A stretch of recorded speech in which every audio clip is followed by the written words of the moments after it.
మర్యాదగా చెబితే అర్థం కాదా? మీ వ్యవహార శైలి అసలు బాగాలేదు, మీ ఇష్టం వచ్చినట్లు చేస్తామంటే కుదరదు అని చెప్పి అధికారులపై చంద్రబాబు నాయుడు ఒక సమీక్షలో ఆగ్రహం వ్యక్తం చేసినట్టుగా వార్తలు వస్తూ ఉన్నాయి సార్. మీ ఇష్టం వచ్చినట్టు చేయొద్దు, ఎన్నిసార్లు చెప్పాలి? 40 మంది ఎమ్మెల్యేలను పిలిచి హెచ్చరించారు, 15 మంది దారికొచ్చారు, మిగిలిన వారు మారలేదు, త్వరలో 4-5గురిపై వేటు తప్పదు, స్థానిక సంస్థల ఎన్నికల్లోపే కఠిన నిర్ణయాలుంటాయి అని చెప్పి మంత్రులతో ప్రత్యేక భేటీలో సీఎం స్పష్టం చేసినట్లుగా ఆంధ్రజ్యోతిలో నిన్న ఒక కథనం కూడా వచ్చింది సార్. అంతకంటే ముందు మంత్రుల పనితీరుపై అసంతృప్తి వ్యక్తం చేశారు చంద్రబాబు నాయుడు. ఎమ్మెల్యేలకు అనేక సందర్భాల్లో క్లాసులు కూడా పీకారు, పని చేయడం లేదంటూ కలెక్టర్లపై ఆగ్రహం వ్యక్తం చేశారు. ఎవరూ పని చేయడం లేదని పదే పదే అంటూ ఉన్నారు చంద్రబాబు నాయుడు. సో అంతర్గత సమీక్షల్లో చేసిన వ్యాఖ్యలు బయటికి వస్తూ ఉన్నాయి సార్. ప్రతిరోజు సమీక్షలు, ఆ సమీక్షల్లో ప్రతిరోజు ఎవరో ఒకరికి అక్షింతలు.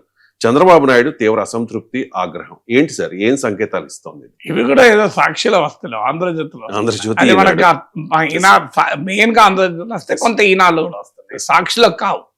సాక్షిలో కథనాలు అంటే మనం అర్థం చేసుకోవచ్చు. మరి ఎందుకు వస్తున్నాయి ఇవి అంటే, మంత్రులు పనిచేయడం లేదని చంద్రబాబు ఆగ్రహం వ్యక్తం చేస్తాడు. వాళ్ళకు ర్యాంకింగ్లు ఇస్తారు, ఫైల్ మూమెంట్ పైన ఇస్తారు. వెనక మొన్న ఫైల్ మూమెంట్ లో హోమ్ మినిస్టర్ లాస్ట్ లో ఉన్నారని, Atchannaidu first, home minister last అని. నాకు తెలిసినంత వరకు ఇప్పటి వరకు చంద్రబాబు సర్టిఫికేట్ ఇచ్చింది 3కే. తనకు తాను ఇచ్చాడు పనిచేస్తున్నానని. పవన్ కళ్యాణ్ ఇవ్వక తప్పదు, లోకేష్. ఇక మిగతా వాళ్ళు ఎవరికి కూడా పెద్ద ఏదో సమయంలో సర్టిఫికేట్ ఇచ్చినా ఇంకో సమయంలో వాళ్ళకు కూడా అక్షంతలే. సో మంత్రులు ఎవరు పనిచేయడం లేదు.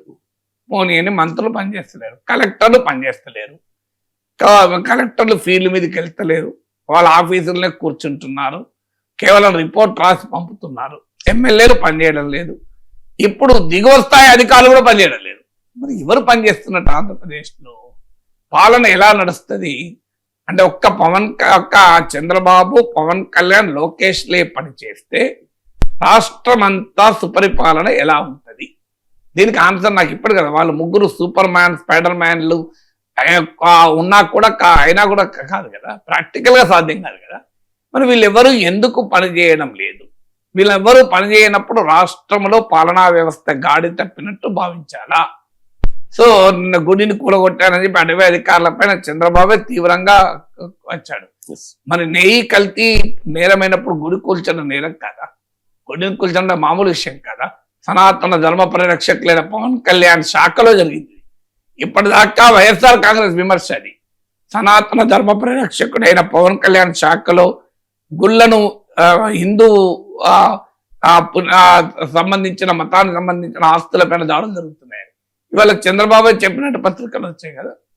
బద్వేల్లో గుడి కూల్చేశారు, శ్రీశైలంలో భక్తుల్ని నిలిపేశారు, మీ వ్యవహార శైలి అసలు బాగా. మరి ఏంటన్నట్టు ఇది అంటే, దేవాలయాల పైన కూడా దాడులు ప్రభుత్వ ఉద్యోగులే చేస్తున్నారు. So what is the message Chandrababu wants to tell? ఒకటి, అందరూ పనిచేస్తలేరు, తాను మాత్రమే పనిచేస్తున్నాను అని తన పని విధానం పైన ప్రజల మెప్పుడు పొందటానికి మిగతా వాళ్ళందరినీ విలలు చేస్తున్నారా? ఇదొక పాసిబిలిటీ. ఎందుకంటే ఒక గీతం చిన్నదిగా చేయాలని ఏం చేయాలి? పక్కన ఒక గీతను పెద్దదిగా గీయాలి. అదొక మార్గం తప్ప ఇంకో మార్గం లేదు. సో అందువల్ల అదొక వ్యూహాత్మకంగా, సో ఎవరు పనిచేయడం లేదు అని చెప్పడం ద్వారా ఒక సూపర్ మ్యాన్ ఇమేజ్ ను ముఖ్యమంత్రికి క్రియేట్ చేయడము, ముఖ్యమంత్రి ఇంత కష్టపడుతున్నాడు, ఎవడు సహకరిస్తలేడు అనేటువంటి ఒక సానుభూతిని ప్రజల్లో కల్పించడం ఒక లక్ష్యమా? రెండవది, ప్రజల్లో అసంతృప్తి మొదలైంది కనుక ఈ అసంతృప్తి యాంటీ ఇన్కంబెన్సీ స్టేట్ లెవెల్లో సీఎం పైన రాకుండా ఉండటానికి to insulate Chandrababu from anti incumbency. అంటే ఇదంతా పాప ఆయన ఏం చేస్తాడు? ఈ మంత్రులు ఇన్నరాయే, ఎమ్మెల్యేలు ఇన్నరాయే, కలెక్టర్లు ఇన్నరాయే, అధికారులు ఇన్నరాయే, చంద్రబాబు అయితే చాలా కష్టపడుతున్నాడు, మిగతా వాళ్ళు ఎవరు పనిచేస్తలేరు అని ఆ ప్రజల అసంతృప్తి, యాంటీ ఇన్కంబెన్సీ చంద్రబాబుకు తాకకుండా జాగ్రత్త పడేటువంటి చర్యన అయి ఉండాలి. మూడోది, నిజంగానే అధికారులు ఎవడు పనిచేయక, మంత్రులు పనిచేయక, ఎమ్మెల్యేలు పనిచేయక, కలెక్టర్లు పనిచేయక చంద్రబాబుకు అసంతృప్తి, అసహనము తీవ్ర స్థాయికైనా వెళ్ళాలి. తన నిస్సహాయతను ప్రకటిస్తూ ఎన్నిసార్లు చెప్పినా ఎవడు పనిచేస్తలేడు అని. సో మూడవ కారణమైన కావాలి. ఇందులో ఏదైనా బ్రాండ్ చంద్రబాబు నేత హత్య చేస్తుంది. బ్రాండ్ చంద్రబాబు ఏంటి, ఒక పరిపాలనాధ్యక్షుడు అనేది అడ్మినిస్ట్రేషన్ చంద్రబాబుది స్ట్రాంగ్ ఉంటుంది అని ప్రజలు నమ్మే అంశాలు ఒకటి.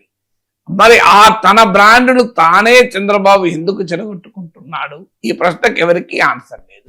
ఇప్పుడు 135 మంది ఎమ్మెల్యేలు ఉండగా ఎమ్మెల్యేలు బహిరంగంగానే కొట్టుకుంటుంటే ఏమీ చేయలేని దుస్థితి కదా. మరి మీ కులకపూడి కేశినేని చిన్ని వ్యవహారం అయితే మన కళ్ళ ముందు కనబడుతుంది కదా. ఆయన నేను దుబాయ్లో ఉన్నాను, నేను వచ్చేడితోనే నేను సంగతి చూసుకుంటానని ఇంతవరకు ఏం చూసుకోలేదు. వారు ఒక డిసిప్లినరీ కమిటీ వేశారు, ఆ కమిటీ రిపోర్ట్ ఇచ్చింది, కానీ నథింగ్ హస్ హ్యాపెండ్ కదా. ఇప్పటికీ కూడా కులకపూడి మాట్లాడుతూనే ఉన్నారు కదా. సో అందువల్ల మీకు ఎక్కడో ఒక చోట గాడి తప్పుతున్నది, చంద్రబాబుకు పాలన పైన గ్రిప్ పోతుంది అనేది ఆయన స్టేట్మెంట్ వల్లనే అభిప్రాయం కలుగుతుంది. చాలా రాంగ్ స్ట్రాటజీ ఇది. అంటే ఈ స్ట్రాటజీ ఏంటంటే అందరూ చెడ్డవాళ్ళు, తానే మంచివాడిని, ఎవడూ పనిచేస్తలేడు, తానొక్కనే పనిచేస్తున్నా, అందరినీ పైన వ్యతిరేకత ఉంటే ఓకే, కానీ నా పైన వ్యతిరేకత ఉండకూడదు. ఈ వ్యూహం ఎంతకాలం పనిచేస్తుంది? నిజమే, కొంతకాలం పనిచేయచ్చు. ఇప్పటికీ క్షేత్రస్థాయిలో చంద్రబాబు పట్ల యాంటీ ఇన్కంబెన్సీ లేదు. నిజంగా మీరు సర్వేలు కూడా నేను చాలా సర్వేలు చూశాను. యాంటీ ఇన్కంబెన్సీ ఎమ్మెల్యేల స్థాయిలో ఉంది కనుక చంద్రబాబు స్థాయిలో లేదు, నిజమది. కానీ ఇది ఎంతకాలం నిలబడుతుంది అనేది క్వశ్చనే. మీకు జగన్ అనుభవం కూడా అదే కదా. జగన్ కూడా ఇలాగే నమ్మి ఎమ్మెల్యేలందరినీ మార్చేస్తే 50 మంది మార్చిపడేసినట్టున్నాడు. గెలిచిపోతాం అనుకున్నాడు, గెలవలేదు కదా. కేసీఆర్ ఇలాగే అనుకున్నాడు, నా పట్ల అనుకూలతుంది, ఎమ్మెల్యేల పట్ల వ్యతిరేకతగా నన్ను సీఎం చేస్తానికి ఓట్లేస్తారనుకొని ఎవరిని మార్చలేదు. ఏం జరిగింది? కేటీఆర్ ఇంటర్వ్యూలో చెప్పాడు కదా, మేము గనక 20 మంది ఎమ్మెల్యేలను మార్చుంటే గెలిచే వాళ్ళం అన్నాడా లేదా? సో అందువల్ల ఈ స్ట్రాటజీ ఏ మేరకు కరెక్ట్, ఆప్టిక్స్ కరెక్టా? ఇప్పుడు ప్రతిపక్షము అవసరం లేదు మీకు. ఆంధ్రప్రదేశ్లో ప్రతిపక్షం అవసరం లేదు మీకు. ఆంధ్రజ్యోతి కథనాలు సరిపోతుంది, రాధాకృష్ణ వ్యాఖ్యానాలు సరిపోతుంది, తెలుగుదేశం నాయకుల స్టేట్మెంట్లే సరిపోతుంది, వేరేటోళ్ళు అవసరం లేదు. ఇక వైసీపీ కన్నా తీవ్రమైన భాషలో చంద్రబాబు నాయుడుతో సహా టీడీపీ నాయకులే ఖండించుకుంటున్నారు. నేను ఉదాహరణ కూడా చెప్పాను మీకు, ఏబిఎన్లో వచ్చిన ఇంటర్వ్యూలో కుటుంబరావు ఇంటాక్సికేటెడ్ విత్ పవర్ అన్న పదం వాడాడు. నేను చాలాసార్లు ఈ ఉదాహరణ ఎందుకు చెప్తా అంటే అది చాలా పెద్ద పదం కనుక. అధికారం అనే మత్తులో టీడీపీ ఎమ్మెల్యేలు తూగుతున్నారు అన్నాడు. చంద్రబాబు నాయుడుకి అత్యంత సన్నిహితులు బట్టిగా అంటాడా? చంద్రబాబు అనిపించకపోతే ఆయనకు ధైర్యం ఉంటుందా? ఒకవేళ అన్నందుకు చంద్రబాబు సంబంధం లేకపోతే ఇప్పటికీ ఆయన పైన చర్య తీసుకురావాలి కదా, తీసుకోలే కదా. సో అందువల్ల మీకు క్లియర్గా తన వారిని తానే ఖండిస్తూ ప్రతిపక్ష పాత్ర కూడా చంద్రబాబు పోషిస్తున్నాడా అనే అనుమానం కలుగుతుంది. సో దీంతో ఇక చంద్రబాబు ఇలా అన్నప్పుడు మిగతా వాళ్ళు ఊరుకుంటారా? పవన్ కళ్యాణ్ ఏమంటున్నాడు, హోమ్ మినిస్టర్ పనిచేస్తలే అంటున్నాడు. బహిరంగంగానే హోంమంత్రిని ఆక్షేపించారు కదా, నేనే హోంమంత్రిత్వ శాఖ తీసుకుంటే పరిస్థితి వేరే రకంగా ఉంటుంది అని బహిరంగ సభలో హోంమంత్రిని ఆక్షేపించాడు పవన్ కళ్యాణ్. సో అందువల్ల మీకు ఒక్కసారి చంద్రబాబే తన వాళ్ళను తానే అటాక్ చేస్తుంటే పవన్ కళ్యాణ్ అటాక్ చేయకుండా ఉంటాడా? సో జరుగుతున్నది అదే. ఇప్పుడు మీకు అలా మొదలైనటువంటి వ్యవహార సరళి ఎక్కడి దాకా పోతుంది ఇది? అసలు ఎవరూ పనిచేయని దుస్థితిలో ఆంధ్రప్రదేశ్ ఎందుకుంది? ప్రజలు ఓటు వేసింది ఎమ్మెల్యేలు, అటవీ శాఖ అధికారులను కాదు, ప్రజలు ఓట్లు వేసింది కలెక్టర్లను చూసి కాదు, ప్రజలు ఓట్లు వేసింది మంత్రులను చూసి కాదని కూడా ఈ మధ్య ఎమ్మెల్యేలను చూసి కాదని చంద్రబాబు నాయుడు చెప్పాడు. ఈ మధ్య మిమ్మల్ని చూసి ఓటేయలేదు, మమ్మల్ని చూసి ఓటేశారు, ప్రజలు మంత్రులు చూసి ఓటేయలేదు. మరి ఎందుకు? మరి చంద్రబాబుని చూసి ప్రజలు ఓటేసినప్పుడు చంద్రబాబే నిస్సహాయత ప్రకటిస్తే నేనేం చేయలేకపోతున్నాను, మీరు ఎవరు పనిచేస్తలేరంటే మరి ప్రజలు ఎవరికి చెప్పుకోవాలి? ప్రజల ఆశతో ఓటేసింది చంద్రబాబు పైన నమ్మకంతో కదా. చంద్రబాబు ప్రతిరోజు నిస్సహాయత, ఎవడు పనిచేస్తలేడు, మంత్రులు పనిచేస్తలేరు, ఎమ్మెల్యేలు పనిచేస్తలేరు, కలెక్టర్లు పనిచేస్తలేరు, అధికారులు పనిచేస్తలేరు. మీరు పనిచేస్తున్నారు, ఇంకాస్త పని చేయాలి, మన ఎక్స్పెక్టేషన్స్కు తగ్గట్టుగా పనిచేయాలంటే ఓకే. తర్వాత ఆఖరికి మార్కులు కూడా వేసుకున్నాడు 50% లోపే. తన ప్రభుత్వానికి తానే 50% లోపు మార్కులు వేసుకుంటే ప్రజలు ఏమనుకోవాలి? ఫార్చునేట్లీ కూటమిని కాపాడుతున్నది ఏంటంటే వైసీపీ సరిగా లేకపోవడం, జగన్మోహన్ రెడ్డి మారకపోవడం. సో జగన్మోహన్ రెడ్డి మారకపోవడం, వైసీపీ ప్రతిపక్షంలో క్రియాశీలక పాత్ర పోషించలేకపోవడం వల్ల కూటమికి ఎదురులేదు. ఆ పాత్ర కూడా చంద్రబాబు పోషిస్తున్నట్టుగా కనబడుతుంది.